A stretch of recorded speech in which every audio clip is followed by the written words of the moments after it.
Hello Gemini, Sun, Moon, Rising, and Venus signs. Kamusta kayo? Sana po ay nasa mabuti kayong kalagayan.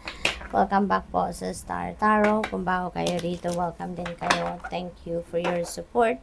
I truly appreciate it. God bless you all. Gemini, you're ready.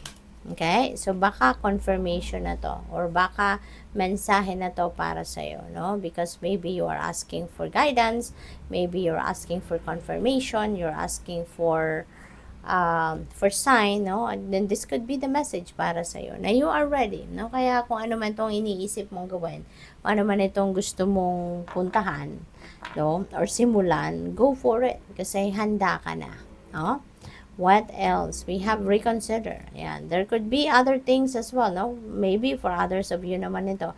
Baka meron din kayong mga bagay na kailangang i-reconsider. Baka meron kayong mga napagdesisyonan na at pwedeng pagpigil muna to sa inyo na teka lang, wag mo munang sabihin yan na decision mo.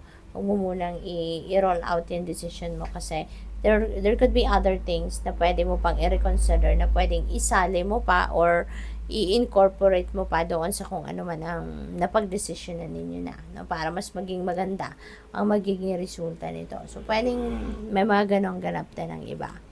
Ask your angels, okay? Kasi siguro meron kayong mga you're needing more guidance, no? Siguro, kailangan mo pa na mas maraming gabay, siguro may mga bagay din or sitwasyon kayo na nalilito kayo, kaya kailangan ninyo na magtanong, no? You need to ask your angels as well para matulungan ka, para magkaroon kayo ng dinaw sa inyong isipan, something like that, okay? So, you may need to ask your angels at this time, para matulungan kayo, no? Kasi, kapag tumatawag tayo or tinatawag natin yung ating mga anghel, they are helping us. No? They are helping us.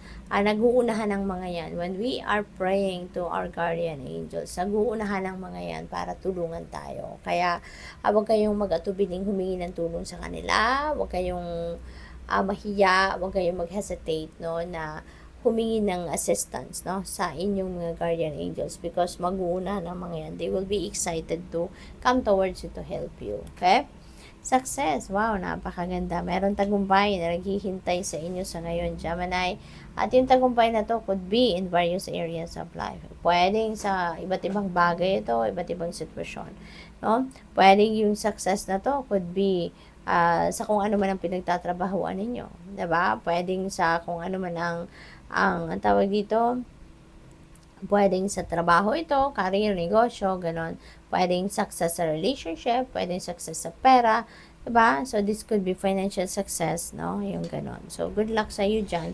Kasi kung ano man ang pinagsisikapan ninyo, ano man ang pinagtatrabahuan ninyo, maaaring yan ay ngayon mapagtatagumpayan mo na, ma-achieve mo na, or ma-accomplish mo na, no? So, good luck sa iyo. What else? We have connect with music. Okay? Connect with music. Kasi siguro, ang iba sa inyo rito, no, mahilig talaga sa musika, mahilig makinig sa music, mag-sound trip, or baka nagsusulat ng kanta, or baka nagtutugtog ng music instrument. So, regardless, no, kung ano yung connection mo sa musika, maaring yan ay naputol for quite some time. Maaring yan ay naputol in the past. Kaya ngayon, iniimbitahan kayo na muli, no? Connect yourself with music because there are inspirations, no? Na isi-send sa'yo, ipapadala sa'yo ang universe through music. Okay? Gagamitin ng universe and ng mga angels ninyo ang musika para makapaghatid ng mensahe or gabay sa inyo. Okay?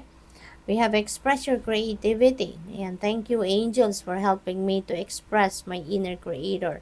Ayan, so ngayon, maaaring mayroong mga opportunity din dito, no, na ibibigay sa iyo para magkaroon kayo ng pagkakataon na ma-express ninyo yung inyong creativity. Mailabas ninyo, ma-share ninyo yung inyong mga talents, mga gifts ninyo, skills ninyo, no, mailabas ninyo yung creative prowess ninyo kasi maaaring talagang you are oozing with creativity, no, sa ngayon. Kaya marami kayong ideas, no, creative ideas na lumalabas, no, sa isip ninyo at this time.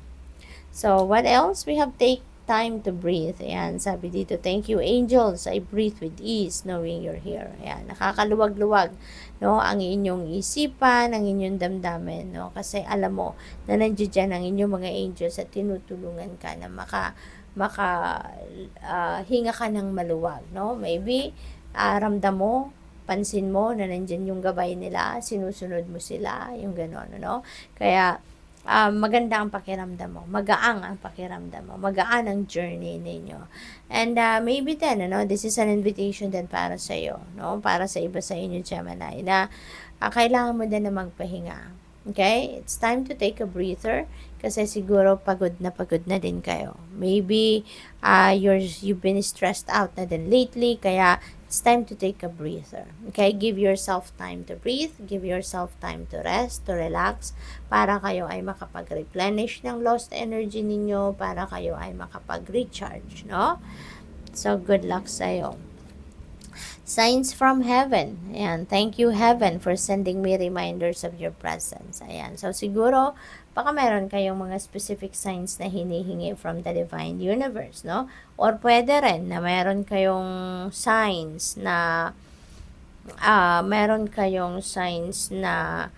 talagang kusang pinapadala sa inyo ng divine universe to guide you on how you're going to navigate your current circumstances. So, pwedeng gayon. So just be on the lookout for that, no? Kasi mararamdaman mo naman, malalaman mo naman na yung mga signs na yan, yung mga symbols na yan na pinapadala sa inyo is yours. Kasi talagang it will speak to you, no? Hanggat hindi mo sila napapansin, makikita mo na, mapapansin mo na parang eventually masasabi mo na, parang nakita ko to nung isang araw, tapos nandito na naman. Tapos mamaya, makikita mo na naman ulit.